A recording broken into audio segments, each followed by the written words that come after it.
Maninona hoe fiderana matetika rehefa hoe tanora sady manja tsara feo Sotra betsaka. dia dia ohatrany hoe tsy tena ohatrany hoe ahoana re zany ilazana anazy ohatrany hoe dernière option zay angamba ny afaka ny ilazana anazy zay vao hoe makany amin'ny fiderana fa raha hoe hitady laza sy ny rehetrarehetra dia tsy any mihitsy aloha.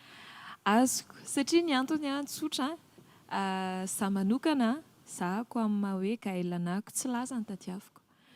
Voalohany indrindra tena tsy laza ny tadiaviko. Ny antony nidirako tamin'ny sehatra mozika aloha dia satria za tia mozika ary miezaka mandalina isan'andro eo amin'ny lafiny mozika sy eo amin'ny lafiny vocalisme moa zany fianarana sy ohatran'izany fa tena tsy laza ny anahy tadiaviko voalohany fa tiako Andriamanitra dia ampiasaiko ny talentako mba ho azy. Zay angamba no ahafahana mamintana an'ilay izy. dia raha hoe resaka hoe ny fiderana ve no ataontsika hoe dernière option hozy izy miora teo.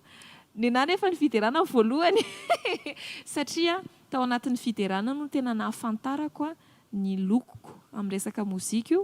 Tao anatin'ny fiderana no tena nahafantarako ny karazana zay zany vao ohatrany hoe fo le zavatra taty anatiko fitiavana mozika teo ihany fa zay vao tena fo le hoe tena ohatran'ny tena natao an'ity ho an'ny fiderana io dia ohatran'izay.